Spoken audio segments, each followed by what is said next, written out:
Hello friends, my self वैस welcome you on the behalf of exam with trick. कैसे हैं आप लोग? उम्मीद करता हूं आप ठीक होंगे और आपकी तैयारी बहुत अच्छी चलती होगी। आज मैं बात करने वाला हूं यूपीएससी एनडीए और सीडीएस 1 2023 के लिए इंग्लिश के कुछ मोस्ट इंपॉर्टेंट क्वेश्चन, जो कि है स्पॉटिंग द एरर्स से। ये आप देख सकते हैं कि ये कुछ क्वेश्चंस मैंने लिखे हैं और स्पॉटिंग द एरर्स जो चैप्टर है आपका, इसमें से लगभग 10 से 15 यानी 15 से 20 क्वेश्चन लगभग पूछे जाते हैं। और स्पॉटिंग द एरर्स आपके जो एग्जाम है उसके अकॉर्डिंग मोस्ट इंपॉर्टेंट है, क्योंकि ये आपके एग्जाम में जो रिजल्ट को बहुत बेटर कर देता है और इसमें लगभग 60 से 70 नंबर आपके कैरी हो जाते हैं। तो हम देखते हैं इसमें कुछ स्पॉटिंग द एरर्स के मोस्ट इंपॉर्टेंट क्वेश्चन, जो कि प्रीवियस ईयर में भी पूछे जा चुके हैं और मोस्ट इंपॉर्टेंट कंटेंट है। सबसे पहले क्वेश्चन की अगर मैं बात करूं तो ये है आपका, recently I visited Kashmir and found the sceneries to be marvellousness, और लास्ट में है नो एरर। तो इसमें क्या होता है कि आपके 4 ऑप्शन दिए होते हैं और इसमें दिया हुआ होता है कि एक आपको कोई ना कोई मिस्टेक होगी और जो मिस्टेक है वो आपको सेलेक्ट करनी है, और अदरवाइज अगर कोई मिस्टेक नहीं है तो आप नो एरर को चूज करेंगे। तो सबसे पहला क्वेश्चन दिया है कि recently I visited Kashmir and I found the sceneries to be marvellous. तो अगर इसमें देखें रिसेंटली आई विजिटेड कश्मीर, तो ये तो कोई दिक्कत नहीं है, पास्ट जो इंडेफिनिट है उसका टेंस है, इसमें तो कोई मिस्टेक नहीं है। जबकि एंड फाउंड द सीनरीज, तो आप जो सीनरीज देख सकते हैं, सीनरीज कभी भी इस तरीके से नहीं लिखा जाता है, ये हमेशा सिंगुलर फॉर्म में सीनरी करके लिखा जाएगा, सीन री।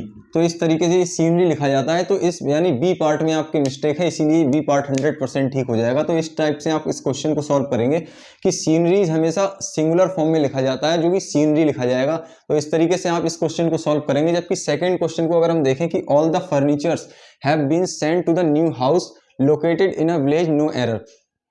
तो आप इस क्वेश्चन को देखेंगे तो आपको इसमें बहुत बारीक सी मिस्टेक हमें सेलेक्ट करनी होती है, क्योंकि यूपीएससी हमेशा बहुत बारीक मिस्टेक पूछता है।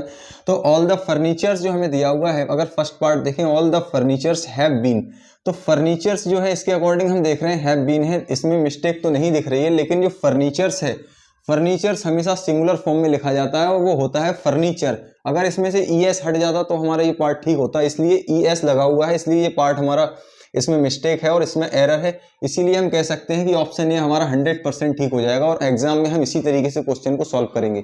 और इसमें जो इसी के अकॉर्डिंग फिर हैज बीन हो जाता है, अगर इसमें ठीक होता तो आप देख सकते हैं कि इसमें ऑप्शन ए हम सेलेक्ट करेंगे। जबकि तीसरा क्वेश्चन देखें, they left their luggage at the railway station, और लास्ट में है नो एरर। तो इस क्वेश्चन को हम कैसे सॉल्व करेंगे? दे लेफ्ट यानी उन्होंने छोड़ दिया अपना सामान रेलवे स्टेशन पर।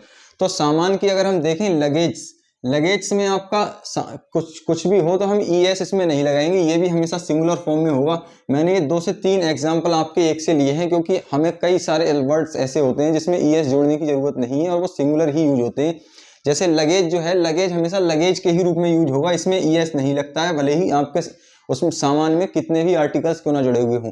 तो यहाँ पर जो देयर लगेज है, ये लगेज ना हो के लगेज होगा, तो ऑप्शन बी आपका 100% ठीक हो जाएगा, क्योंकि इसमें मिस्टेक है।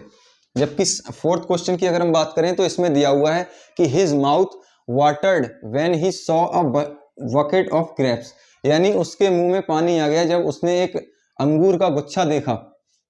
तो इसमें देखें हम हिज माउथ वाटर्ड, ये तो आपका पार्ट ठीक है। जबकि हम देखें when he saw a bucket of, when he saw यानी जब उसने देखा ए बकेट ऑफ ग्रेप्स, तो ये जो पार्ट है इसमें आपका एक छोटी सी मिस्टेक है। और मिस्टेक आपका ये है, इसमें आपके सेंस पे निर्भर करता है कि ए बकेट जो है, ये ए बकेट हमेशा फ्लावर्स के लिए यूज होता है और इसकी जगह ग्रेप्स के लिए हम यूज करते हैं बंच। यहाँ पर ग्रेप्स के लिए हम बंच यूज करेंगे, इसलिए आपका सी ऑप्शन, अगर यहाँ पर फ्लावर्स होता तो ये आपका ऑप्शन ठीक हो जाता है, इसलिए हम बकेट के स्थान पर बंच लगाएंगे, इसलिए आपके पार्ट सी में एरर है और पार्ट सी हमारा 100% ठीक हो जाएगा। जबकि नेक्स्ट क्वेश्चन देखें, last question, my brother in law who live in Agra have come to stay with us, और लास्ट में है नो एरर। तो ये जो क्वेश्चन है कि my brother in law who live in Agra, यानी मेरे साले जो आगरा में रहते हैं, हु लिव इन आगरा, जो आगरा में रहते हैं, हैव कम आए हैं, टू स्टे विद अस हमारे साथ रहने के लिए। इसका मीनिंग ये है, तो यहाँ पर जो ब्रदर इन लॉज है इसमें बहुत छोटी सी मिस्टेक है, आप देख सकते हैं। यहाँ पर ब्रदर इन लॉज में ये जो 2 आपके पार्ट दिख रहे हैं, इस पार्ट में जो मेन सब्जेक्ट, जो मेन वर्ड होता है, उस मेन वर्ड में ही हमेशा हम प्लूरल बनाते हैं। तो ऐसे प्लूरल बनाने के लिए यहाँ से एस हटके यहाँ होना चाहिए था, ये होता ब्रदर्स इन लॉ, तो हमारा ये ठीक होता। और यहाँ पर उन्होंने दिया है ब्रदर इन लॉज, तो यानी पार्ट ए में आपके मिस्टेक है और पार्ट ए 100% ठीक हो जाएगा।